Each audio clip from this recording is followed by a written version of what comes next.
Welcome back to another episode of Invest. As always, you have your co-host Deshaun and Cornell coming at you with investment items, financial news, all the likes, right? So we are talking about something that happened major in the S&P 500. Our good old friend, the S&P 500 today. Um, we had a comeback kid, actually. You guys remember good old Square, or I guess I should call them Block now. Ticker XYZ. Back in the day, it used to be called Square. It used to be ticker SQ. That has changed now. But yes, Block has officially made its way into the S&P 500. It happened on July 23rd. So, um, oh, sorry. It recently happened. It didn't happen on July 23rd because that's tomorrow. So it happened not too long ago. Oh, Cornell, where'd you go? All right. So yeah, Block has officially joined the S&P 500, and this happened simply because there was a company called Hess, Hess, that got bought out um, by Chevron. And when that happened, it freed up a space. Um, okay, he's coming back. It freed up a space in the S&P 500. And I do stand corrected. Block actually does join the S&P 500 tomorrow morning. So, right before the opening on tomorrow, which is July 23rd, Block will replace Hess Corporation because Hess was acquired by Chevron. Uh, that deal closed on the 28th. That's when the news came out saying that Square will then take the place of Hess, which means that Square is now playing with the big boys. All right, it's a part of the S&P 500. This means that certain ETFs are going to have to invest in them. Anything that's investing in the S&P 500 is going to have to take a chunk of Square or Block with it. So, Cornell, what are your thoughts, man? How are you feeling about our good old friends Block kind of making a comeback and joining the S&P 500?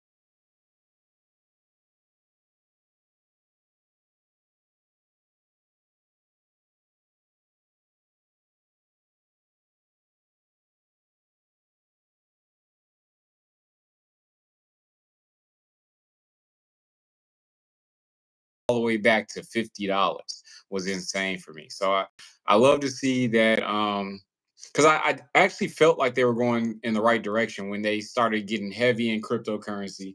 You were able to buy Bitcoin on Square, which I thought was dope. It doesn't seem like the safest route, but I thought it was dope that they were definitely were starting to integrate it. And I appreciate everyone that's on this live stream. Make sure that y'all like and share, especially like if you like our content and if you think somebody can benefit from the content that we're exposing to y'all. That would help. Also, today we're talking about a few things.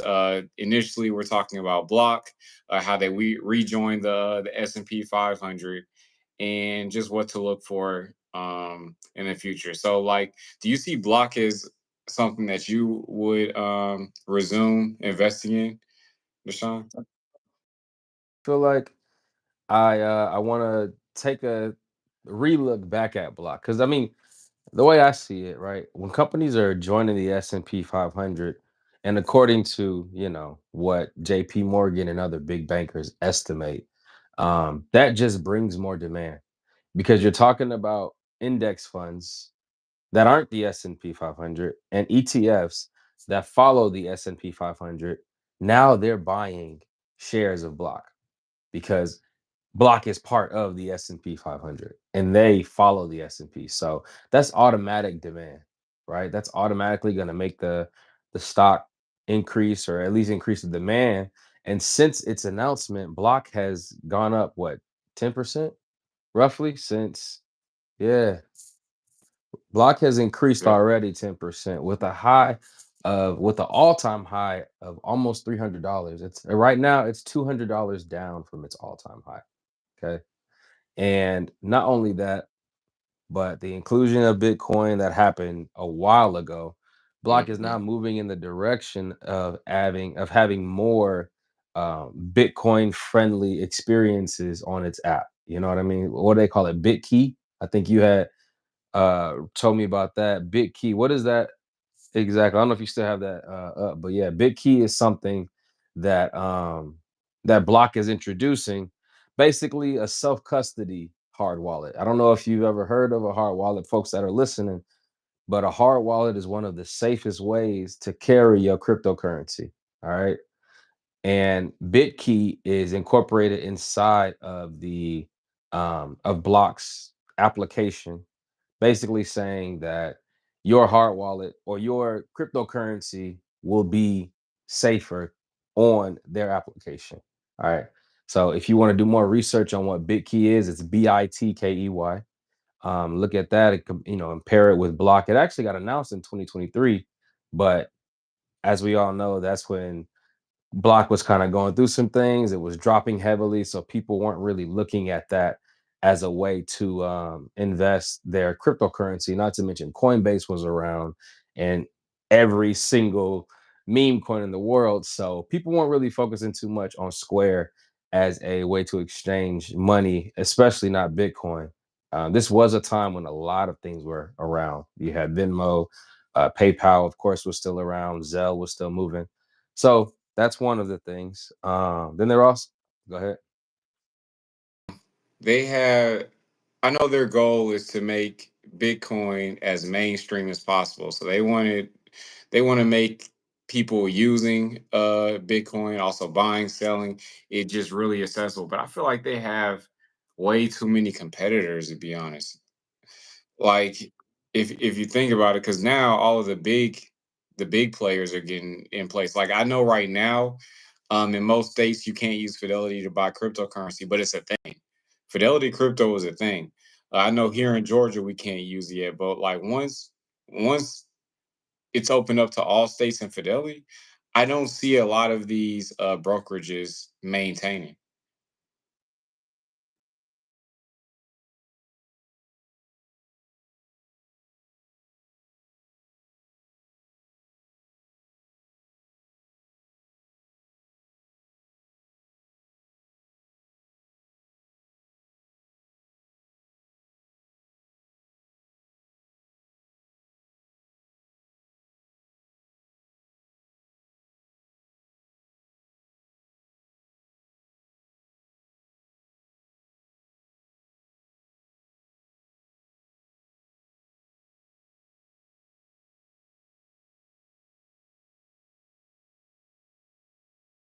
When you're transferring Bitcoin, that's all through some stable coin. So I agree with you.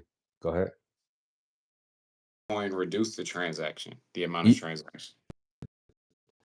turn Bitcoin into dollars. You don't have to remove it from the ledger of cryptocurrency. It just remains in the form of Bitcoin. It reduces the amount of swaps essentially. So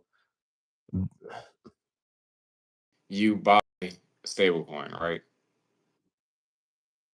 The transaction is the stable coin to Bitcoin instead of the dollar. Like it seems like it just replaces.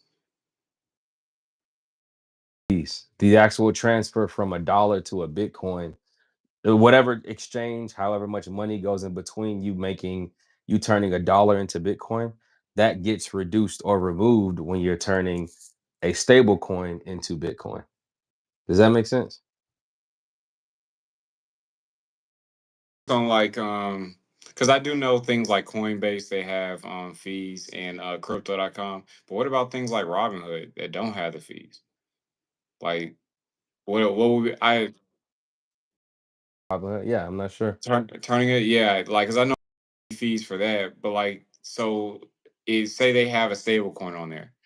I just I haven't found out in my head exactly because I'm reading it over and over. I'm just like, man, I cannot figure out the benefits. I'm sure there is because I know people wouldn't be passing bills and things of that nature if there was no real benefit. But it just it hasn't made sense in my head yet, man.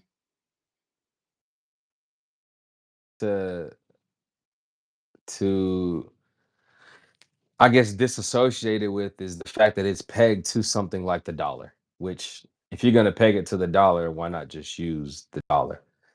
Right. But I what I'm reading and what I'm understanding is that it removes a lot of the additional fees that go from changing a dollar into cryptocurrency. How much it costs to turn a dollar into stablecoin, that I'm not sure of. Um, Maybe we got to look at that the bill that just recently passed. You know, they had crypto week. What was that, last week? And one of the laws that passed was dealing with stablecoin. So that's probably something we should dive into, crack open. Um, so yeah, I think that back to, I guess, the original. I do think that Square or Block. I keep calling it Square. I do think that Block does have some potential. I'm not gonna put all the eggs in this basket because, like you said, there are competitors out the wazoo, and they aren't going away. You know, they're just increasing, and they're also getting better. Now you can do um, what is it called? Staking on Robinhood. You know, so if Square is banking on cryptocurrency to be its like ace in the hole, it might have to think a little bit harder because you already have things like Robinhood, which is an investment product, and it's allowing you to purchase Bitcoin and other cryptocurrencies, and you can stake those cryptocurrencies, which means you can pretty much like you can make your cryptocurrency work for you on top of it growing in value. I don't know if Block is going to be doing something like that, so we'll see. But yeah, I do think that them getting introduced to the S&P 500 is gonna be like an initial pump. I think it will eventually settle down, but I'm gonna watch it now. For a while, it wasn't even on my radar. Like, yeah, like since 22, I think that's when I stopped looking at Square or Block. Like for real, it's like 3 years ago. So I'll look back at it and see what kind of things they have down the pipeline. But yeah, that's some big news as far as Block joining the S&P 500. But outside of that, we already know that the S&P 500 itself hosts some of the biggest hitters, not to mention the biggest tech companies that are around. And upcoming, we have earnings, one of the biggest earnings weeks. You know, it happens 4 times a year where you have a week of just nothing but tech. So, Cornell, I think you got the list up of all of the companies. Is it this week or next week? Um, on Tuesday we have Visa, we have Procter and Gamble, we have United Health Group. We'll get into that one. Also we have Boeing. Yeah, this is on Tuesday. So on Wednesday we have Microsoft. That's my personal one of my favorites for sure. Meta. We have Qualcomm. And yeah, that's pretty much it for Wednesday. And then Thursday, we have Apple, Amazon, and MasterCard. So as Ashawn said, we have a huge week coming next week. There's gonna be a lot of money being made. Maybe we'll see. We'll see what happens. Um, so yeah, make sure y'all look out. Make sure that y'all pay attention to what's going on with these businesses. Like, look at these balance sheets. Look how much their earnings are. Did they miss? Because it's important. Like, while you might not be day trading it, it's still important to know that the business is still profitable and how much money they're bringing in. Um, And I don't know what it is, bro. Block's earnings are August 7th. Come on, man. Come on, man. Yeah, man. Come on. Yeah. I'm gonna look into it. If y'all don't know, August 7th is my birthday. So yeah, I'm gonna definitely take a peek at Block. I might have to scoop up some as a birthday gift, you know. But So I'm gonna look at that, but that's 2 weeks from now. So with the earnings coming up next week, though, which ones are you looking at, Cornell? Which companies? Microsoft. I think that's the biggest one that I'm looking for, but I'm also expecting Amazon um, to do some things. I like to see a little more innovation from Apple. I hate that all of these companies are getting into AI. They're showing their products, and a lot of these look promising. And then you have Apple, or you got these Apple phones. You're talking into Siri, right? And Siri decided that she can't tell you what the weather is like. So it's like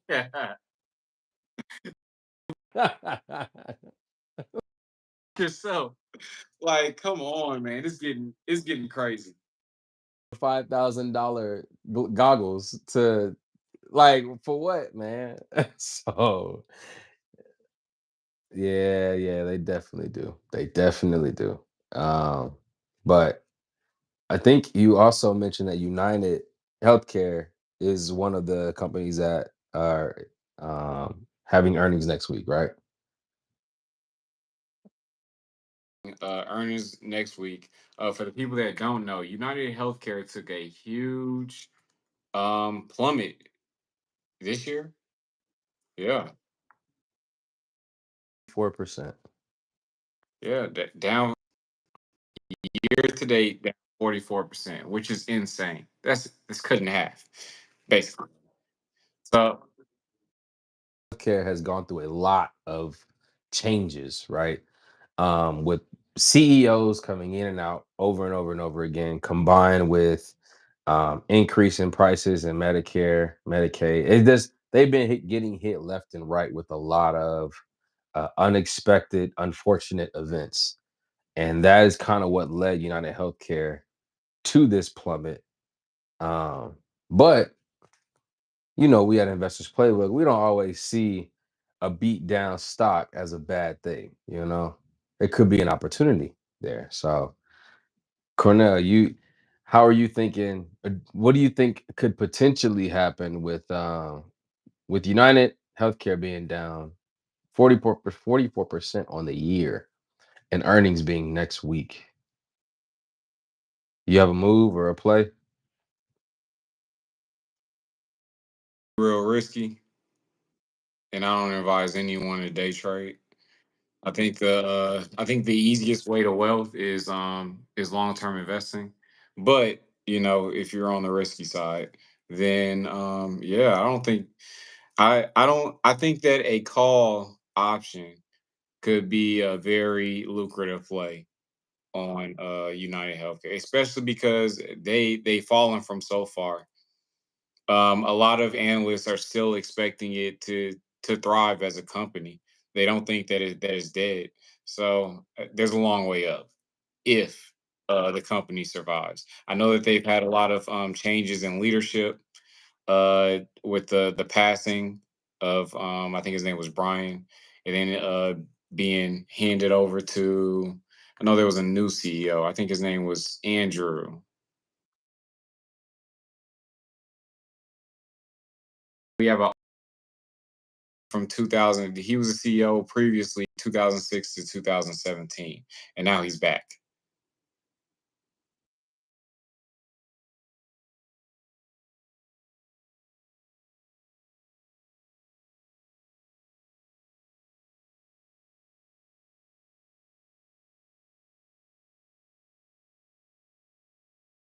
Yeah, another company to just put on your radar. United Health has experienced a lot of turmoil this year, but earnings are coming up. And as we all know, earnings can go in a number of different directions. You can have a not so good earnings report, but your stock can explode. You can have an amazing earnings report and your stock plummets. So I think that right now, United Healthcare is in a position to obtain a lot of people who are going to back it simply because it is a lot cheaper in price than it was 6 months ago. So yeah, I think that there's a potential right there for a lot. But as we all know, there are a lot of different earnings reports that are happening next week. So keep your eyes on all of them. A lot of the big tech ones, United Healthcare, and in 2 weeks you got Block. So yeah, yeah, man. Yeah, we will be at InvestFest. So, if you're going to be in attendance, make sure y'all swing by our table. We got some interactive games for y'all, and we also got some products that we love for y'all to come look at. Quinn said, appreciate y'all as always. Until next week, peace out. Later.